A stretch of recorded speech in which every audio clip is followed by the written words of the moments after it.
ಯಾವ ಸಮುದಾಯ ಎಲ್ಲಿದೆ ಇದರದ್ದು ತಿಳುವಳಿಕೆ ಬಂದ್ರೆ, ಇದರದ ಪೂರ್ಣವಾದಂತ ಸಾರಾಂಶ ಬಂದ್ರೆ ಯಾಕೆ ನೋಡ್ಬೇಕು? ಇದು ಬಸವಣ್ಣನ ನಾಡು.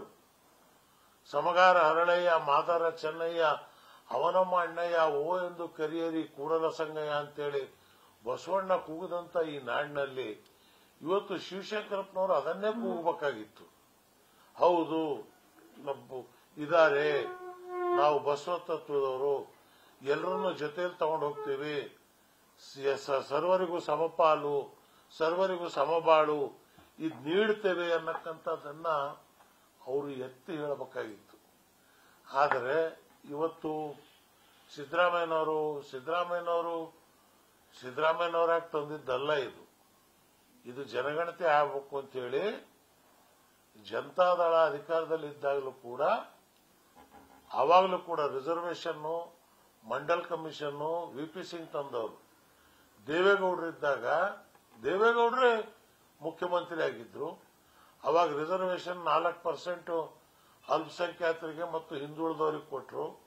ಆಮೇಲೆ ಜಿಲ್ಲಾ ಪಂಚಾಯಿತಿ, ಜಿಲ್ಲಾ ಪರಿಷತ್ನಲ್ಲೂ ಕೂಡ ಸೀಟ್ಗಳನ್ನ ರಿಸರ್ವ್ ಮಾಡಿ, ಈವನ್ ಮೇಯರ್ ಪೋಸ್ಟ್, ಆ ಪೋಸ್ಟ್ ಮಾಡೋದ್ರಿಂದ ಏನಾಯ್ತು, ಮೈಸೂರಿನಲ್ಲಿ ಕಸ ಹೊಡಿತಕ್ಕಂತ ಒಬ್ಬ ವ್ಯಕ್ತಿ ಮೈಸೂರು ಕಾರ್ಪೊರೇಷನ್ ಮೇಯರ್ ಆದ.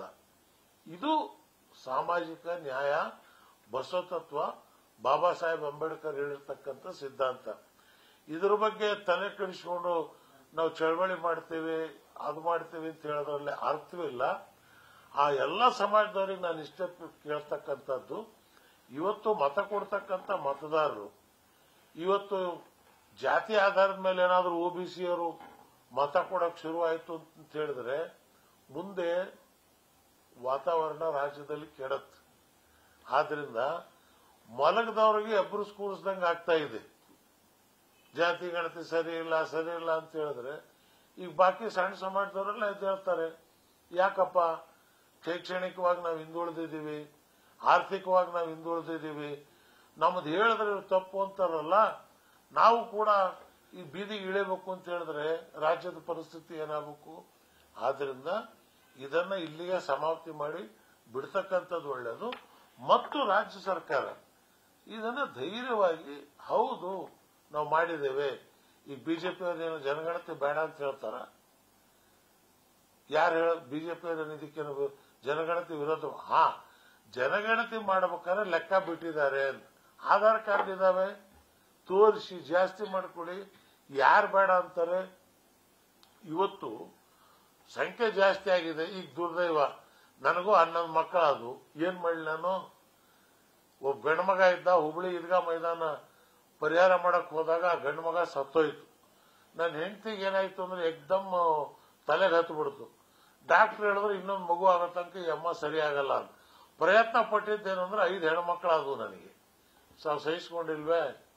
ಆದ್ರಿಂದ ಇವತ್ತು ಇದನ್ನ ಜಾಸ್ತಿ ವಿವಾದಕ್ಕೆ ಎಬ್ಬರಿಸಲಾರದೆ, ಸಮಾಜಗಳಿಗೆ ಬೀದಿಗೆ ತರಲಾರದೆ, ನೀವು ಜನಗಣತಿ ಬಗ್ಗೆ ಈಗಾಗಲೇ ಹಿಂದುಳಿದ ಆಯೋಗ ಮಾಡಿದ್ದಾರೆ. ನಿಮ್ದು ಕಡಿಮೆ ಇದ್ರೆ ನಮ್ದು ಜಾಸ್ತಿ ಇದೆ ಅಂತ ಹೋಗಿ ಹೇಳಿ. ನೀವು 100 ಆದ್ರೇನು, 200 ಆದ್ರೇನು, ನಾವು 1000 ಆದ್ರೇನು, 2000 ಆದ್ರೇನು, ಬಂದಿದ್ದು ನಮಗೆ ಬರೋದು ಎಷ್ಟು ಬೇಕೋ ಅಷ್ಟೇ ಬರುತ್ತೆ ಹೊರತು, ಅದು ಏನಾದರೂ ಸೀಟ್ಗಳು ರಿಸರ್ವ್ ಆಗ್ತವೆ, ಪಾರ್ಲಿಮೆಂಟ್ ಅಸೆಂಬ್ಲಿಯಲ್ಲಿ ಸೀಟ್ ಜಾಸ್ತಿ ಸಿಗ್ತವೆ, MLA ಸೀಟ್ಗಳು ಜಾಸ್ತಿ ಬರ್ತವೆ, ಆ ಆಧಾರದ ಮೇಲೆ ಏನಾದರೂ ಆಯ್ತು ಅಂತ ಹೇಳಿದ್ರೆ ಆವಾಗ ಬೇಕಾದ್ರೆ ಇವೆಲ್ಲ ಚರ್ಚೆ ಮಾಡುವ. ಅದು ಯಾವ ಸಮಸ್ಯೆನೂ ಈಗಿಲ್ಲ. ಈಗ ಲಿಂಗಾಯತರು 40-50 ಜನ ಆರಿಸ್ ಬಂದೇ ಬರ್ತಾ ಇದಾರೆ, ಒಕ್ಕಲಿಗರು 30-40 ಜನ ಆರಿಸ್ ಬಂದೇ ಬರ್ತಾ ಇದಾರೆ, ಈ ಕುರುಬರು 7-8-9 ಬರ್ತಾ ಇದಾರೆ, ಸಾಬ್ರಂತೂ 7-8 ಅದ್ರ ಮೇಲೆ ಹೋಗಲೇ ಇಲ್ಲ. ಇದಕ್ಕೆ ನಾವು ಯಾರಿಗೂ ದೂರ ಪ್ರಯೋಜನ ಇಲ್ಲ. ಆದ್ರೆ ಇವತ್ತಿನ ದಿವಸ ಕನ್ಶಿರಾಮ್ರವರು ಏನು UPಯಲ್ಲಿ ಬಹುಜನ್ ಸಮಾಜ ಅಂತ ಹೇಳಿ ಕಟ್ಟಿ ಒಂದು ಮಾಯಾವತಿಯನ್ನ ಮುಖ್ಯಮಂತ್ರಿ ಮಾಡತಕ್ಕಂತ ಕೆಲಸವನ್ನು ಮಾಡಿದ್ರು. ಅಂತ ಪರಿಸ್ಥಿತಿ ಏನಾದ್ರೂ ಕರ್ನಾಟಕಕ್ಕೆ ಬರ್ಬೋದೇನೋ ಅನ್ನಕ್ಕಂತ ಒಂದು ಭಾವನೆ ಕೆಲವು ರಾಜಕಾರಣಿಗಳು ಬರ್ತಾ ಇದೆ.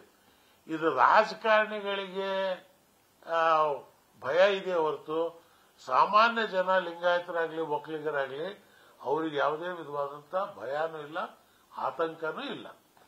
ಆದ್ರಿಂದ ಇದನ್ನ ಇಲ್ಲೇ ಬಿಡಬೇಕು ಅನ್ನಕ್ಕಂಥದ್ದು. ನ್ಯೂಸ್ ಫಸ್ಟ್ ನಿರ್ಭೀತಿಯಿಂದ ನಿಮ್ಮ ಪರವಾಗಿ.